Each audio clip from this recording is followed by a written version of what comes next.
Hello നമസ്കാരം.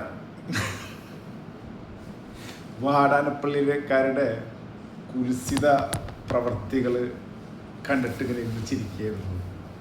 കേസിയുടെ flux വെച്ച് ഒരു ഗഡി എല്ലാവർക്കും മാതൃകയായിരുന്നു കേട്ടത്. ഈ ഓടിത്തോൽപ്പിക്കാൻ പറ്റാത്തവനെ തൂറിത്തോൽപ്പിക്കാന്നൊക്കെ കേട്ടിട്ടുണ്ട്.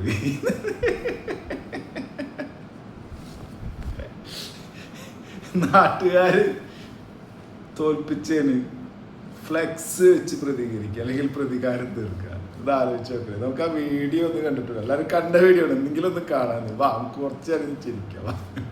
മുഖ്യമന്ത്രി പോരിൽ തൃശൂർ വാടാനപ്പള്ളിയിൽ കെ സി വേണുഗോപാലിനായി ഫ്ലക്സ് വെച്ചത് സിപിഎം പ്രവർത്തകൻ അരവശ്ശേരി മുഹമ്മദാണ് ഫ്ലക്സ് വെച്ചത്. ഫ്ലക്സ് സ്ഥാപിക്കുന്നതിന്റെ ദൃശ്യങ്ങളും പുറത്തു വന്നു. ഇപ്പോൾ വാടാനപ്പള്ളിയാണ് ഭവ്യ സംഭവം ഉണ്ടാകുന്നത്. സേവ് കോൺഗ്രസിന്റെ പേരിൽ കെ സിക്ക് ഫ്ലക്സ് വെച്ച സംഭവത്തിലാണ് സിപിഎം നേതാവിന് CCTV തിരിച്ചടിയായി മാറിയത്. കഴിഞ്ഞ ദിവസം രാത്രി 11 മണി കഴിഞ്ഞിട്ടാണ് സിപിഎം ഈ കെ സി വേണുഗോപാലിന്റെ ഫോട്ടോ വെച്ച് കെ സി നയിക്കട്ടെ എന്നതിന്റെ ഫ്ലക്സ് ഗ്രാമപഞ്ചായത്ത് ഓഫീസിന് മുന്നിൽ സ്ഥാപിക്കപ്പെട്ടത്. അത് രാവിലെ ഫോട്ടോ എടുത്ത് ഫേസ്ബുക്കിൽ പോസ്റ്റ് ചെയ്യുകയും ചെയ്തു. എന്നാൽ ഈ കോൺഗ്രസ് പ്രവർത്തകർ ഇറങ്ങി CCTV പരിശോധിച്ചപ്പോഴാണ് സിപിഎമ്മിന്റെ നേതാവും വാടാനപ്പള്ളി ലോക്കൽ കമ്മിറ്റി അംഗവും പട്ടിലങ്ങാടി ബ്ലോക്ക് മെമ്പറുടെ ഭർത്താവുമായ അരവശ്ശേരി മുഹമ്മദാണ് ഈ പണി ഒപ്പിച്ചതെന്ന് വ്യക്തമാവുകയും ചെയ്തത്. തുടർന്ന് UDF മണ്ഡലം കമ്മിറ്റി പോലീസിൽ പരാതി നൽകി. എന്തോരം ബുദ്ധി ഉണ്ടായിട്ട് വേണമല്ലേ മൂപ്പരെ സംശയം. മൂപ്പർക്ക് അവിടെ ക്യാമറ ഉള്ളത് അറിയായിരുന്നു, പക്ഷെ അത് വർക്ക് ചെയ്യുന്നില്ല എന്നാണ് മൂപ്പർക്ക് കിട്ടിയ ഇൻഫർമേഷൻ. അല്ലെങ്കിൽ തൊട്ടപ്പുറത്തുള്ള ഏതെങ്കിലും ക്യാമറയിൽ നിന്ന് ഇവർക്ക് കിട്ടിയതായിരിക്കാം ഈ വീഡിയോ എന്ന് മനസ്സിലാക്കുന്നു. എങ്കിലും ഒന്ന് ആലോചിച്ച് നോക്കൂ, നട്ടപ്പാതിരയ്ക്ക് കൊണ്ടുപോയിട്ട് അവിടെ ഒരു ഫ്ലെക്സ് വയ്ക്കുക. തോറ്റതിൻ്റെ ക്ഷീണം മാറ്റാം. പല രീതിയിൽ നമുക്ക് തോറ്റതിൻ്റെ ക്ഷീണം മാറ്റാൻ പറ്റുമെന്ന് പഠിപ്പിച്ചു തരികയാണ് നമ്മളിപ്പോഴത്തെ കുറച്ച് വാടാനപ്പള്ളിയിലെ സുഹൃത്തുക്കൾ.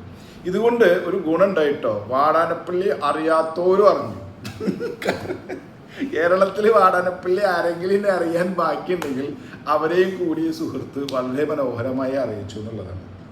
വളരെ മോശമാണ് ഒരു ആശയത്തെ മറ്റൊരു ആശയം കൊണ്ടൊക്കെ തോൽപ്പിക്കാം. ഇതൊക്കെ ഒരുമാതിരി ഓടിത്തോൽപ്പിക്കാൻ പറ്റാത്തവനെ തൂറിത്തോൽപ്പിക്കുക എന്നുള്ള ഒരു നാട്ടു നടപ്പായിട്ടാണ് തോന്നുന്നത്. ഇതിൻ്റെ ഏറ്റവും രസം എന്ന് വെച്ചിട്ടുണ്ടെങ്കിൽ ഇതൊക്കെ കുട്ടികൾ കാണിക്കുന്ന കാര്യങ്ങളാണ്. ഇത്തരം നോണ്ടിയേ തൊട്ടേ മാന്തിയേ എന്നൊക്കെ പറയുന്ന സാധനങ്ങളെ പോലെ ആയിപ്പോയത്. ഇപ്പോൾ കുറച്ചും കൂടി ബുദ്ധിയും ബോധമൊക്കെ ഉണ്ടെങ്കിൽ കുറച്ചും കൂടി സ്റ്റാൻഡേർഡ് ആയിട്ട് സാധനങ്ങളൊക്കെ ഇറങ്ങണം. എന്ത്